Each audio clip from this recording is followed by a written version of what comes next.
Hi dear students, let's talk history. So നമ്മൾ understanding modern വേൾഡിന്റെ ടോപ്പിക്കുകൾ സ്റ്റാർട്ട് ചെയ്തിരുന്നു. ഏറ്റവും ഇമ്പോർട്ടൻ്റ് ആയിട്ടുള്ള ഒരു എസ്സേ ക്വസ്റ്റ്യൻ, ഷോർട്ട് എസ്സേയും ഷോർട്ട് ആൻസറും ക്വസ്റ്റ്യൻസിലൊക്കെ റിപ്പീറ്റഡ് ആയിട്ട് വന്നിട്ടുള്ള ഒരു ടോപ്പിക് ആയിരുന്നു ലീഗ് ഓഫ് നേഷൻസ് അല്ലേ. അതിന്റെ ഒറിജിൻ എന്താണ്, അതിന്റെ ഇമ്പോർട്ടൻറ്റ് ഫാക്ടേഴ്സ് എന്താണ്, അതിന്റെ ഓർഗൻസ് എന്താണ്, പ്രധാനപ്പെട്ട ലാംഗ്വേജ് എന്താണ് എന്നുള്ള കാര്യങ്ങളൊക്കെ നമ്മൾ കഴിഞ്ഞ ക്ലാസ്സിൽ പഠിച്ചു. എന്താണ് ലീഗ് ഓഫ് നേഷൻസ്, എങ്ങനെയാണ് ലീഗ് ഓഫ് നേഷൻസിന്റെ ഒറിജിന്, അതെങ്ങനെയാണ് നടപ്പിലാക്കുന്ന കാര്യങ്ങളൊക്കെ നമ്മൾ പഠിച്ചു.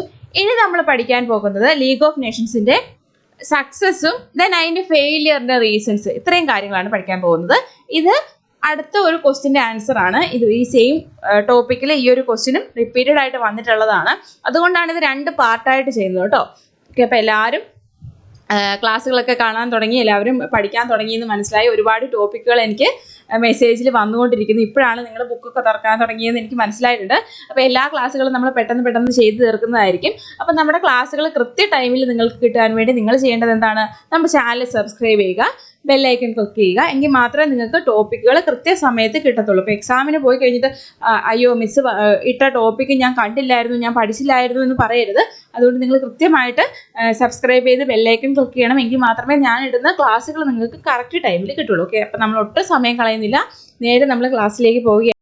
അപ്പം ലീഗ് ഓഫ് നേഷൻസിന്റെ സക്സസിനുള്ള കാരണങ്ങൾ എന്തൊക്കെയായിരുന്നു എന്നാണ് പറയുന്നത്. Despite the weaknesses of the league, this organization had some successes in some conflicts. എന്താണ്, ലീഗ് ഓഫ് നേഷൻസിന് കുറച്ച് വീക്ക്നെസ്സുകളൊക്കെ ഉണ്ടായിരുന്നു, അത് നമ്മൾ ഫെയിലിയറിന്റെ കാര്യത്തിൽ പറയും.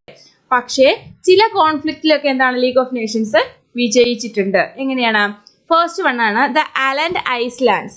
ഈ അലൻഡ് ഐസ്ലാൻഡിന്റെ പേരിൽ ഒരു തർക്കം നിലനിന്നിരുന്നു. എന്താണ്? സ്വീഡനും ഫിൻലൻഡിനും ഈ അലൻഡ് ഐസ്ലാൻഡിന്റെ ഒരു അവകാശത്തെ തല്ലി ഒരു അവകാശ തർക്കമുണ്ടായിരുന്നു. അങ്ങനെയാണല്ലോ നമ്മൾ മലയാളത്തിൽ പറയുക. ഇതിന്റെ ഒരു അവകാശ തർക്കമുണ്ടായിരുന്നു. ഇതിലെന്താണ്, ഐസ്ലാൻഡ്, നമ്മുടെ ഈ അലൻഡ് ഐസ്ലാൻഡ് ട്രഡീഷണലി അല്ലെങ്കിൽ പരമ്പരാഗതമായിട്ട് ഫിൻലൻഡിലായിരുന്നു ഉണ്ടായിരുന്നത്. അതുകൊണ്ട് തന്നെ ലീഗ് ഓഫ് നേഷൻസ് എന്ത് ചെയ്തു, ഫിൻലൻഡിന് അത് ഫേവറായിട്ട് ഡിസൈഡ് ചെയ്തു. അല്ലെങ്കിൽ ഫിൻലൻഡിന് അത് ട്രഡീഷണലി അവരുടെ അവകാശമാണ്, അതുകൊണ്ട് അവർക്ക് ഉള്ളതാണ് ഈ ഒരു ഐസ്ലാൻഡ് എന്നുള്ളൊരു തീരുമാനത്തിലേക്ക് ആരെത്തി, ലീഗ് ഓഫ് നേഷൻസ് എത്തി. അതാണ് ഒന്ന്, ലീഗ് ഓഫ് നേഷൻസിന്റെ ഒന്നാമത്തെ സക്സസ് ആണ് ഇത്. സെക്കൻഡ് വൺ ആണ് അപ്പർ സിലേസിയ. അപ്പർ സിലേസിയ എന്ന് പറഞ്ഞിട്ടുണ്ടെങ്കിൽ എന്താണ്, Germany and Poland debated for Upper Silesia and after agreements with the League of Nations, they decided to split Upper Silesia between Germany and Poland. എന്താണ്, നമ്മുടെ ഈ ജർമ്മനിയും പോളണ്ടും ഈ upper സിൽസിയയുടെ പേരിൽ ഒരു എഗ്രിമെൻ്റ് ഉണ്ടായിരുന്നു.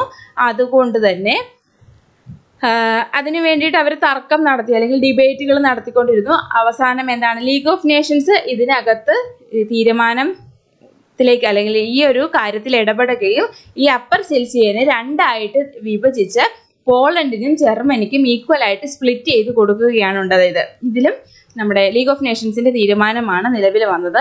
Then Greece and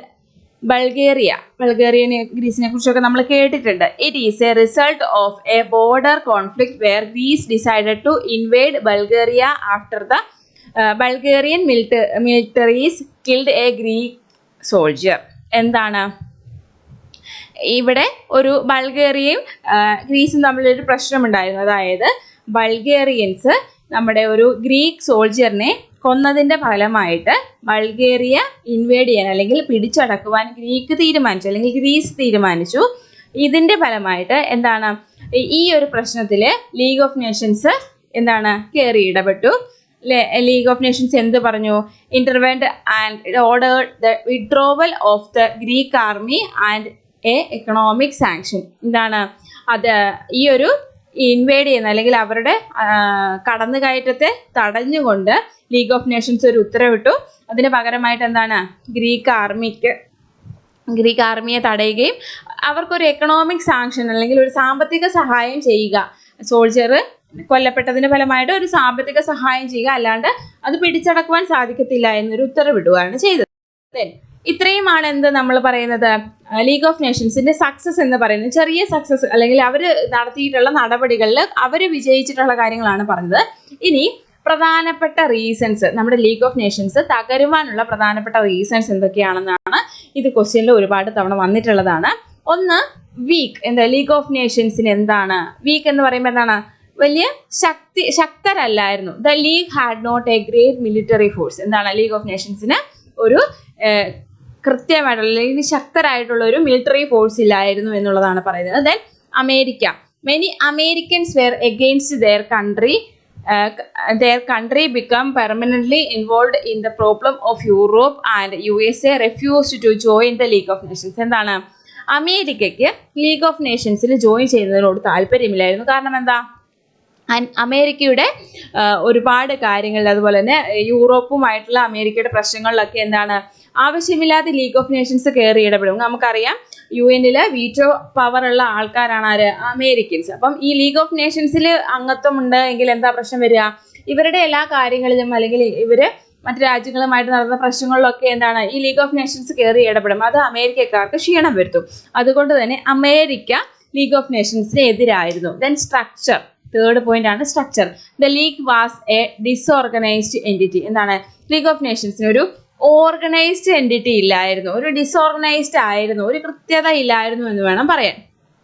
then fourth point ആണ് depression. In 1930 the world fell in a great crisis. എന്താണ്? 1930 ഒരു ഗ്രേറ്റ് ഡിപ്രഷൻ വന്നു അല്ലേ?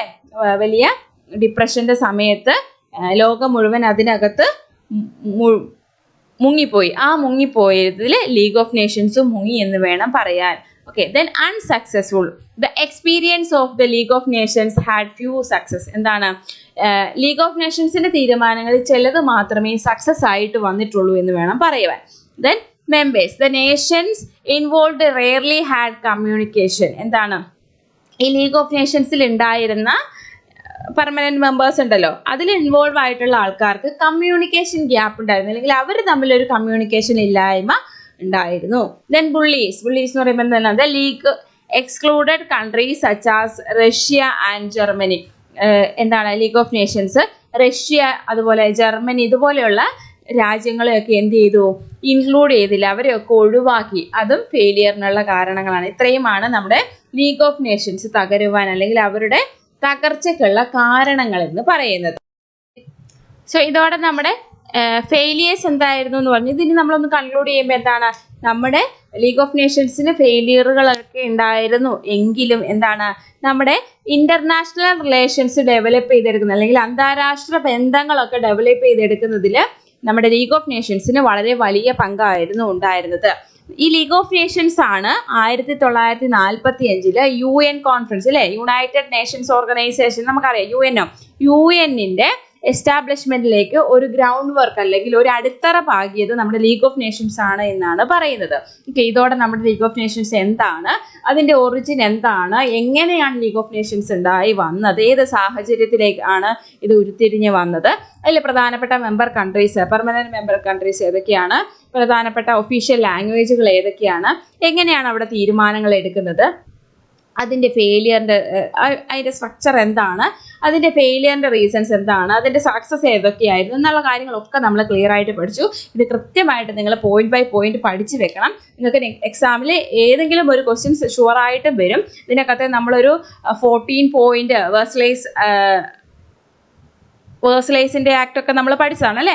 ഇതൊക്കെ നിങ്ങൾ നിർബന്ധമായിട്ട് പഠിച്ചു വെക്കണം. ഷോർട്ട് ആൻസർ ക്വസ്റ്റ്യൻസിൽ റിപ്പീറ്റഡ് ആയിട്ട് വന്നുകൊണ്ടിരിക്കുന്ന കാര്യങ്ങളാണ്.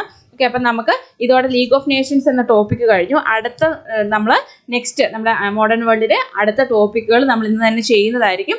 എല്ലാവരും കൃത്യമായിട്ട് സമയമൊന്നും കളയാതെ പഠിക്കുക, നന്നായിട്ട് പഠിച്ച് എക്സാം എഴുതുവാൻ ശ്രമിക്കുക. Okay, thank